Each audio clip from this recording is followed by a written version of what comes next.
நண்பர்களே, கோவா அயன்மேனுக்கு இன்னும் 91 நாள் தான் இருக்கு. சைக்கிளிங்க்கு சில ப்ராடக்ட்ஸ் ஆர்டர் போட்டுருந்தேன், அது வந்துருச்சு. வாங்க அது என்னன்னு காட்டுறேன். கிளாஸ், வாட்டர் பாட்டில், அப்புறம் எலக்ட்ரைட்ஸ் தான். இன்னைக்கு என்ன பயிற்சி பாத்தீங்கன்னா, சைக்கிளிங்ல ஒரு 60 கிலோமீட்டர்ஸ் போன ஒரு பிளான் பண்ணிருக்கேன். நேத்து மைக்கம் போட்ட மாதிரி மைக்கம் போடக்கூடாதுன்னு ஜம்முன்னு 3 வாழைப்பழத்தை சாப்பிட்டேன். ஜெல் எடுத்து பழகணும்னு சொல்லிட்டு ஒரு 30 கிலோமீட்டருக்கு அப்புறம் என்னோட ஃபர்ஸ்ட் ஜெல் எடுத்தேன். வாட்டர் மேலன் ஜெல் உண்மையாலே மஜாவா தான் இருந்துச்சு. கரெக்டா 43 கிலோமீட்டர் முடிக்கும் போது பாத்தீங்கன்னா நம்ம வண்டி பஞ்சர் ஆயிடுச்சு. உண்மையை சொன்னா இதோட 5th ரைடா இருக்கும். அதுக்குள்ளே பாத்தீங்கன்னா வண்டி பஞ்சர் ஆயிடுச்சு. எங்க வீட்டுல இருந்து 18 கிலோமீட்டர் தள்ளி வேற இருக்கேன். சத்தியமா எனக்கு என்ன பண்றேனே தெரியல. வேணா மணி வேற 8 ஆயிடுச்சு. என் நண்பர்கள் எழுந்துக்கவே 10 மணி ஆகும். கால் பண்ணா எவனும் எடுக்கவும் இல்லை. உண்மையை சொன்னா எனக்கு என்ன பண்றதுன்னு புரியல. அப்புறம் சத்தியம் எங்க அம்மா கால் பண்ணி சத்திக்கிட்ட கொடுங்கன்னு சொன்னேன். அப்புறம் சத்தியம் வரேன்னு சொல்லிட்டு சொல்லியிருந்தான். அவன் வர வரைக்கும் பாத்தீங்கன்னா நம்ம ஒரு பஸ் ஸ்டாண்ட்ல அட்டியை போட்டுருந்தோம். வெயிட் பண்றது ஒரு வீடியோ எடுக்கலாம்னு பார்த்தா திடீர்னு பார்த்தா போன் தற்கொலை பண்ணிட்டு இருக்கு போது அதை பார்க்கவே இல்லை. கரெக்டா ஒரு 45 மினிட்ஸ்க்கு அப்புறம் வந்தான். நான் வேற ஜெல் எடுத்ததுக்கு அப்புறம் 10 கிலோமீட்டர் தான் ஓட்டினேன். வெயிலாம் ஒரு மாதிரி எரிச்சலா ஃபீல் ஆச்சு.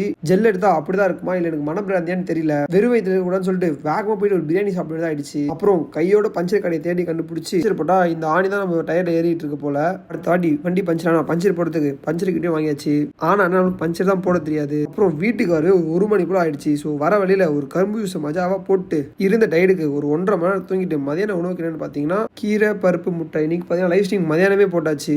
ஏன்னா நான் நேற்று காணொலி சொல்லியிருப்பேன் எனக்கு இன்கேம் குவாலிஃபைஸ் இருக்குன்ட்டு. ஸோ நான் மதியானமே லைவ் ஸ்ட்ரீம் போட்டு ஒரு 6 மணி நேரம் ஜிம்மு கிளம்பிட்டேன். இன்னைக்கு ஜிம் வேற கூட்டமா இருந்துச்சா. ஸோ எந்த ஒரு காணொலி எடுக்கவே முடியல. கொஞ்சமா ஸ்குவாட்ஸ் ஒர்க் அவுட் போட்டு ஷின்போனுக்கும் கொஞ்சம் ஸ்டிச்சஸ்லாம் பண்ணிட்டு வீட்டுக்கு கிளம்பிட்டேன். இரவு உணவுக்கு என்னன்னு பார்த்தீங்கன்னா ஆஃப் கிரில் சாப்பிட்டு வீட்டுக்கு வந்துட்டு மீன் எண்ணெயெல்லாம் போட்டு தூங்கலாம்னு நினைச்சேன். கரெக்டாக அப்போ நம்ம நண்பர்கள் வராங்க. அப்புறம் அவங்க கூட அப்படியே பேசிட்டு தூங்கிட்டு நண்பர்களே பாய்.